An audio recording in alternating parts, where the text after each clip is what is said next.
Charlie Kirk in his irreverent style. Let's watch. So, it's funny. I used to say that, hey, if you as a gay person would go to Gaza, they'd throw you off of tall buildings, right?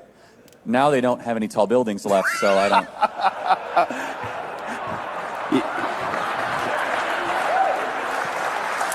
When you mess with the bull, you get the horns. Is that too soon? I'm sorry. Maybe you shouldn't kill Jews, stupid Muslims.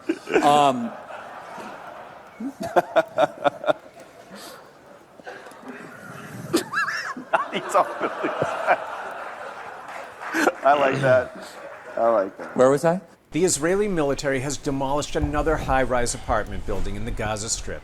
Israel has toppled a number of these buildings in recent days. It accuses Hamas of using them to observe troop movements. Israel is expected to take down several other buildings in the coming days. It also is stepping up evacuation orders, encouraging residents of Gaza City to leave the city ahead of an expected invasion. Israel wants to take over Gaza City. It says this is a pressure tactic aimed at pressing Hamas into surrender and releasing the remaining hostages that it's holding. At the same time, President Donald Trump has presented a new ceasefire proposal.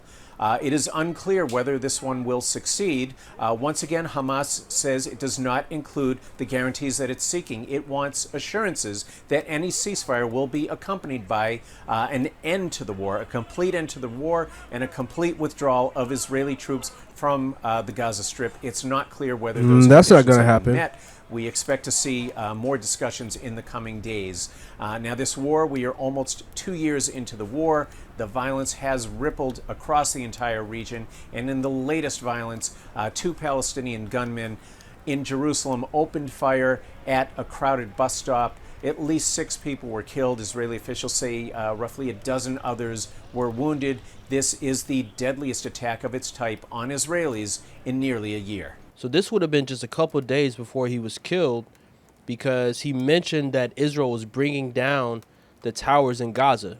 So that means that comment joking about Gaza was recent. I mean, it had to be no more than a week or so before he died at the most. So if Charlie Kirk was suddenly turning anti-Israel and he was so worried about the war in Gaza, why was he making jokes about the war in Gaza? For the most part, no one dies in these buildings. They had a warning before there was an attack. Israel dropped leaflets. They made phone calls. They did roof knockers. So likely no one died in these buildings. So, but yet on Muslim pages, they try to make it like a cruel thing. So you can see here on this page is by Al Fines, some kind of Muslim guy. It says hundreds of thousands murdered, and he laughed. It says when hate is your whole personality. 8,000 plus likes. It says I'm sure he's looking up at us now. 7,000 likes. I feel like no one is naming the I like that dude enough times. He was misquoted. This is AI. Charlie Kirk was not that hateful. Sounds pretty hateful to me. So they're trying to make this whole thing some kind of hate thing when it's just desserts. You use these tall buildings as terror centers to attack Jews and kill Jews. You get some buildings destroyed. There's nothing hateful about that. On the Muslim pages, they're trying to make this like, oh, look, he didn't care about Gazans dying. And now they're claiming on some pages, one page I saw, they're claiming 400,000 people died in Gaza, which is crazy. Even Hamas isn't claiming that. When you look at Charlie Kirk's comments regarding Gaza, people are taking it as hateful and all this kind of stuff, and it's simply not true. I mean, empty buildings were destroyed that were used as terror infrastructure. He can joke about that. He's allowed to joke about that. Now, about the 400,000 figure that they're passing around now is completely fake. They took actually an Israeli study by Ben Gurion University. Of course, they can't say it's from Ben Gurion. They say it's from Harvard. And are using that twisted to say that supposedly 400,000 people are missing or presumed dead. So it just shows the distortion of the truth that we have today.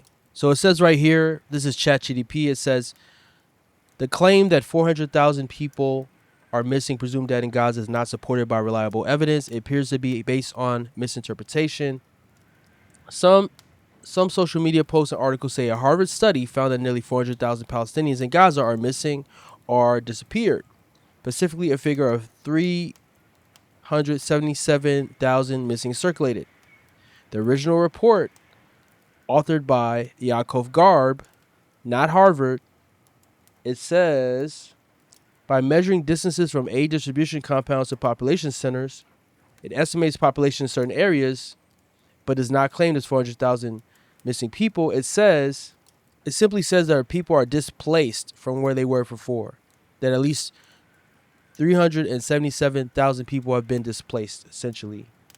It said a more reliable study from Lancet says that roughly 55,000 to 78,000 people have died from traumatic injuries, with overall number of deaths 64,000, which makes sense. That's about what Gaza Health Ministry claims.